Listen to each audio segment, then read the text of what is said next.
Hello, BookTube, and welcome back to BookTrek 2021. This is a 5-month mission I'm embarked on with a bunch of other booktubers where we're reading Star Trek fiction. And we started in August with the original series, dipping in and out of the thousands of novels that have been written about the original series. And then all of September we did TNG, we did Star Trek The Next Generation. And now that October has dawned, we have moved on. We're going in chronological order of air date. So the next iteration of the show that we're dealing with is Deep Space Nine. Star Trek Deep Space Nine. And as I mentioned yesterday, Star Trek Deep Space Nine takes a lot of noticeable gambles that no Star Trek show had done before. And I wanted to go over a few of those before we get to the specific book we're dealing with, just so that you remember what a maverick show this is. Deep Space Nine is the name of a very remote Starfleet space station. And at the beginning of Deep Space Nine, Commander Benjamin Sisko is given control of that. He's given orders to take control of that station. And he's given those orders by Jean-Luc Picard. And he hates Jean-Luc Picard. And the reason he does is because Jean-Luc Picard, in the persona of Locutus of Borg, led a Borg armada at Wolf 359 that carved up a whole flotilla of Starfleet vessels. And on one of those vessels died Benjamin Sisko's wife, the mother of his son Jake. And he holds it against Jean-Luc Picard, as I have often argued he well should. Maybe not specifically Jean-Luc Picard, but certainly the Starfleet that will allow someone who had been co-opted by the Borg to ever set foot on a starship again, much less regain command of the flagship of the Federation. That would never have happened. Never. Jean-Luc Picard had been mentally co-opted by the Borg into using his classified Starfleet knowledge to carve up those starships. He'd also been physically co-opted by the Borg. Half his skull had been carved away. His right eye had been removed. Right side of his cheek had been removed. His right arm from the shoulder down had been removed and replaced with mechanical prostheses.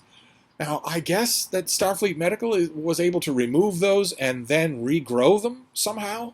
If Starfleet can regrow eyes, then why does Geordi have a visor? But how long that took, we're never told. How easy it was, we're never told. I guess with transporters, maybe you would have Captain Picard's pattern in the transporter buffer. It would be on record. Maybe they could use that plus replicators to make an arm for him, or half a head. Seems like an eye would be harder. And the Borg obviously leave implants in him as well. He's able to communicate with them telepathically after his implants are removed. So I don't particularly blame Benjamin Sisko for being seethingly angry with Picard when he's given his orders. And his orders are to take command of Deep Space Nine and help. Deep Space Nine orbits a planet named Bajor. And Commander Sisko is ordered to help the Bajorans not only recover from decades of extremely violent, repressive rule by an alien conquering race named the Cardassians, but also to get them on their feet enough so that they can join the Federation. Starfleet has an interest in the Bajorans, in other words, and it's Benjamin Sisko's job not only to take control of the station, but also to facilitate that interest. Get the Bajorans back on their feet, get them ready for membership in the Federation. Picard goes on his way, and Sisko takes control of the station. And you can see right away a number of the gambles that I'm talking about. One is that Benjamin Sisko is a black man, played by Avery Brooks. That had never been done before in Star Trek. And all of a sudden, a black man was leading the cast, which it's a little bit, it's become politically charged in the 21st century. For instance, in the 21st century, you can refer to Benjamin Sisko as a man of color, but not a colored man. The one means that you are an ally who can be grudgingly tolerated until some point down the road when you too will be turned on. But the other means that you will be immediately and thunderously canceled, and so will your children, and so will your grandchildren who haven't yet been born. They also will be canceled for the fact that you use the term a colored man. Man of color, yes. Colored, no. Of color, yes. Color, no. And if you're thinking, well, aren't those the same thing? Isn't that just a prepositional phrase standing in place of an adjective? You are correct. And the people who claim that it's all important, the difference between grudgingly tolerated allyship and complete cancellation, don't care about it other than the control of the word. other than getting you to do what they want. Nevertheless, it's a minefield in the 21st century, but it was unknown. It hadn't happened yet in Star Trek in the 20th century. That's one gamble. Gamble number two is that Commander Sisko is not a captain. And he doesn't have a vessel. Deep Space Nine isn't going anywhere. It's in orbit over Bajor. So there's no Planet of the Week. There's no roving starfield in the background of a ship. Later on in the series, Benjamin Sisko becomes a captain and gets a ship. But he's still based on Deep Space Nine. And that... What are you doing? The bee is going down. What are you doing, baby? What are you doing? What are you doing? Why don't you get back up on the couch so your fans can see you? They don't know you're here, Frida. Here, turn around and get back on. All right, okay. The problems of having a fractious co-star. Maybe she'll go back up there on her own. She doesn't want to right now. She's pressed against me right now. But that... no, it looks like she's changing her mind. Are you going to go up there? Go on. Go on up there, Frida. Go. What are you doing, baby? Okay. Now she's in one of those weird dog poses where she's obviously not comfortable. She's just making some kind of a point. Those two are big gambles. So you have the one shouldn't be. It really shouldn't be, but nevertheless it was, that a black man is in charge of, is the Starfleet guy in charge week by week. The second is that he isn't in charge of a starship. He's in charge of a space station that isn't going anywhere. The third is baked into his instructions that I just mentioned, which are not just Starfleet. They're also that he is to be a kind of diplomatic or cultural liaison, which is an aspect of Star Trek that we have never seen before. The closest that we've ever come has been the endless succession of pompous, incompetent diplomats that plague Jim Kirk in the course of the original show. Benjamin Sisko is not a diplomat, but he does have a diplomatic role. He is supposed to get Bajor back on its feet, the Cardassians strip-mined it, and also get it ready for admission into Starfleet.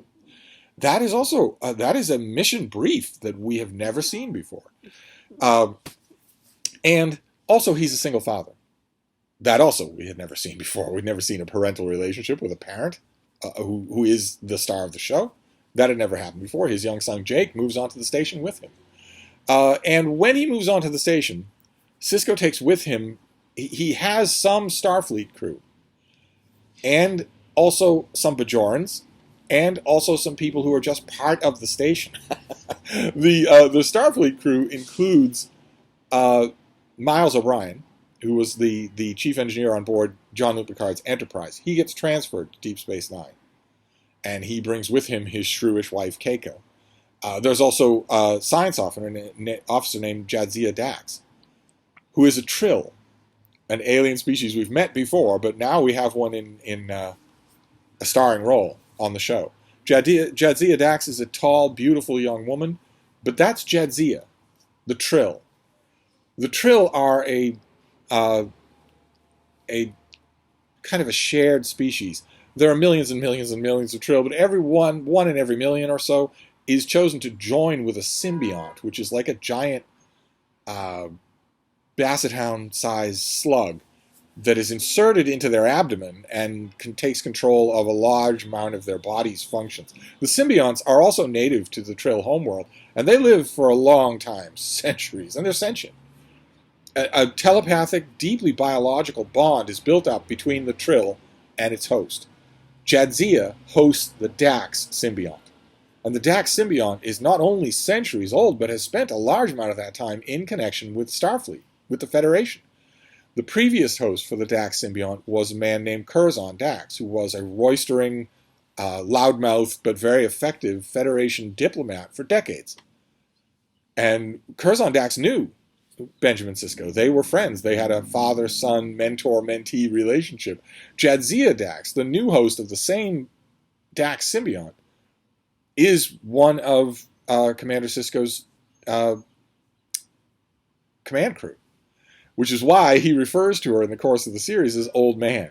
He refers to her affectionately as Old Man, even though new people who don't have any idea what their background is will wonder what he's talking about. In addition to that, the Starfleet also sends a young doctor, Julian Bashir, who's thrilled with the prospect of experiencing frontier life, and who is extremely competent. He's fresh out of Starfleet. He's sort of the newbie on the block on this space station, which is far away from Federation help, which we're going to be getting to. They're on the outside. They're on the outskirts. And not only that, but the station used to be, until just 2 weeks ago, we're told, until the Cardassians left, it was a Cardassian station, Terok Nor, staffed with Cardassians, built by Cardassians. It's not Federation architecture. You can see that as soon as you look at the models that are used in the show. It's not Federation architecture at all. It's Cardassian. Everything's sharp angles. We're told that the life control, the life support systems were geared for Cardassians' love of extremely dry and extremely hot air. Everything's in angles. It's all very punitive, authoritarian architecture. We'll get to all of that as we go on about the month. Starfleet obviously doesn't construct a new space station. They just take over this one and rechristen it. But in addition to Starfleet personnel, Benjamin Sisko also has Bajoran personnel, mainly in the form of Lieutenant Kira Nerys, who was, for most of her life, a resistance fighter, a terrorist fighter against the Cardassian occupation. Has fought them in the trenches, has fought them in the hedgerows and the back lines, and has now that they are gone, but the provisional government has given her a rank and also a role as liaison between the planet and the space station. And she is Benjamin Sisko's first officer, as part of the dual nature of his job, which is to not only run the station for Starfleet's interests, but also to look out for Bajor's interests. And there are also a great number of Bajorans who work as security for the station. And their security chief is neither Federation nor Bajoran. It is Odo, a being who is a shapeshifter. It's a kind of a melted face. He can take any form that he wants. And he was security chief under the Cardassians. Didn't like it, but he was. Kira Nerys was also worked under the Cardassians for part of the time. They are holdovers. And in addition to that, there's also an area on Deep Space Nine that is called the Promenade.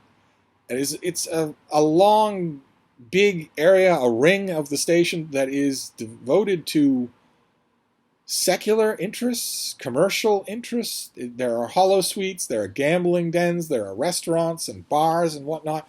Apparently this was encouraged by the Cardassians because, even Cardassian soldiers need to relax. And it's held over. The Promenade is still in business, of course, when Benjamin Sisko takes over. One of the foremost shopkeepers of the Promenade is a Ferengi named Quark,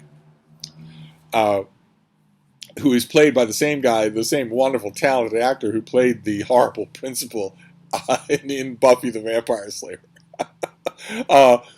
And you get this sort of melange of people, this big mixture of people, all with different motives, all with different outlooks, all with different goals in mind, some legal, some not, all mixed together on this space station that Sisko inherits. He's told very early on, he's told that the Cardassians are right nearby, and they're watching the space station. And they know that Sisko is far away from ready Federation help. You might think, well, maybe they want to retake the station, but there are a couple of other things involved, and they are involved with the oddities of the planet Bajor. Bajor has two oddities to it that are going to come up over and over again in our talk about Deep Space Nine, and over again in the show. The first one is that the priests and priestesses of Bajor have a number of mystical orbs, big, square, TV-type devices that are magical. They aren't technological in any means that we understand. They're magical. They can warp time and space and reality, and therefore they give the writers the ability to do anything they want. There are a select number of these orbs. The Cardassian who used to be in charge of Terok Nor, Gul Dukat, tells Benjamin Sisko that he was pretty sure that they found them all, that the Cardassians found them all, but that some apparently not. Some apparently remain out on the planet, hidden in places here and there.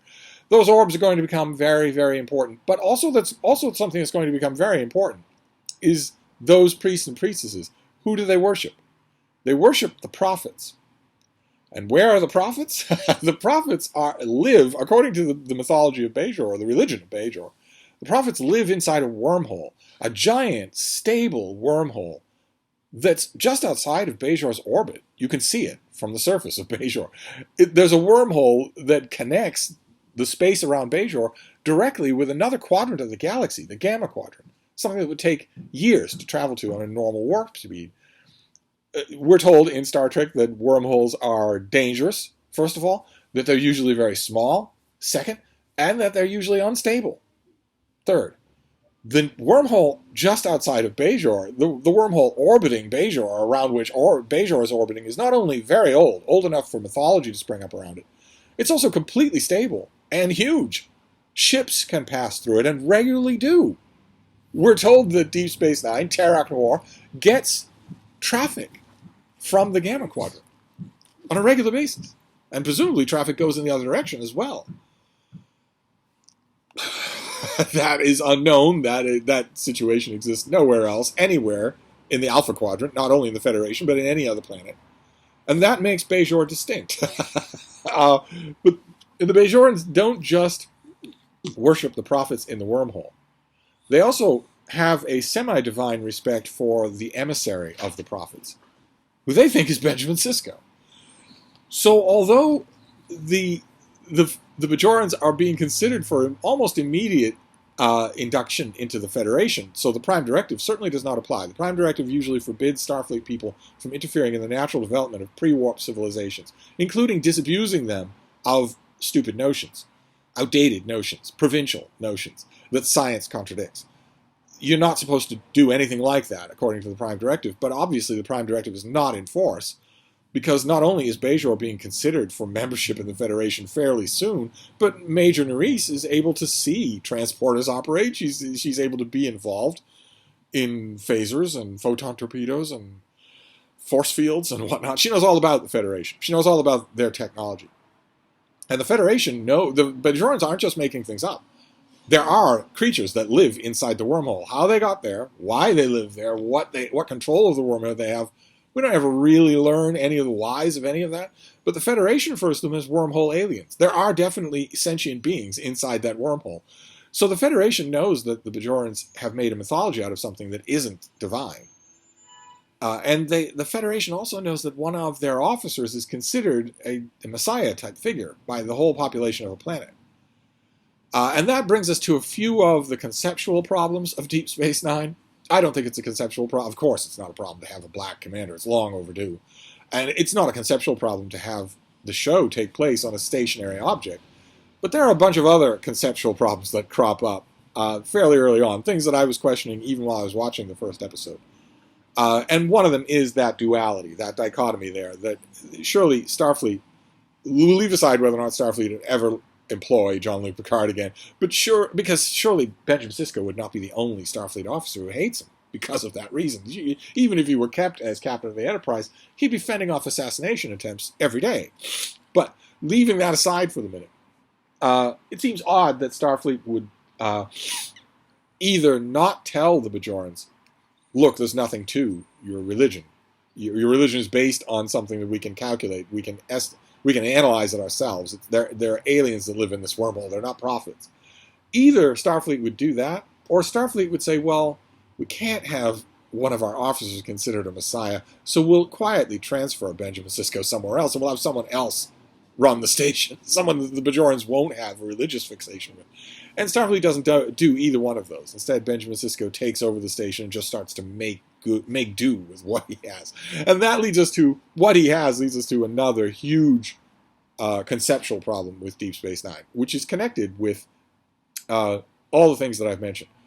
That the space station used to be Cardassian, that the Cardassians are nearby and the Federation is far away, that the station looks out on a gigantic, stable wormhole to another quadrant of the galaxy.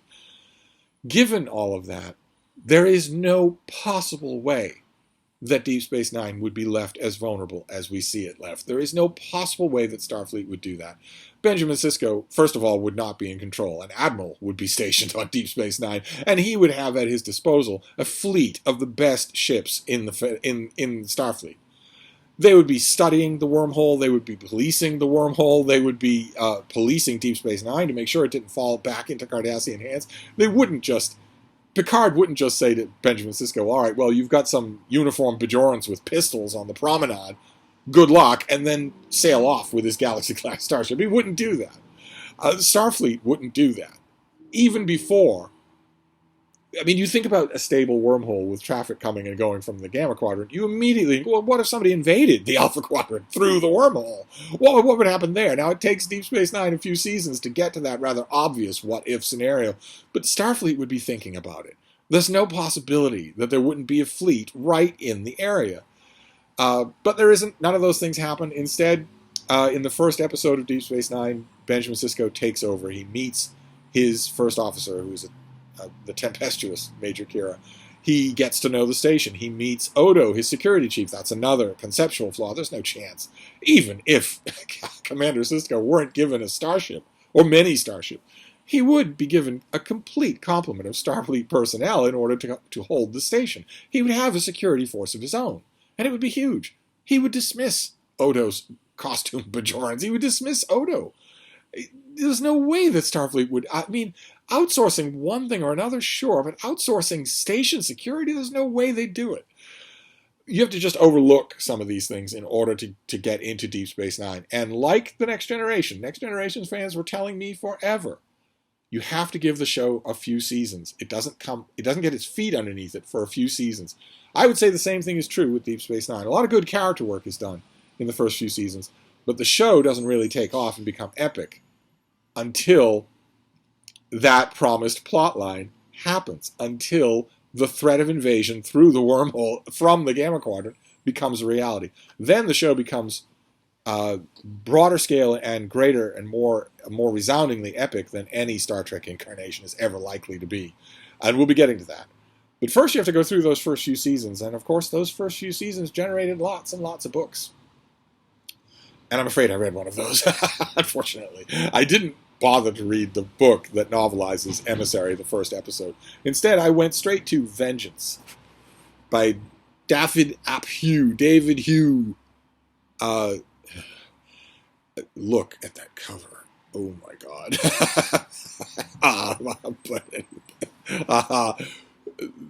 In this story, Benjamin Sisko and most of his command crew go on a mission into the Gamma Quadrant because they have learned about some intelligence that may have to do with that threat.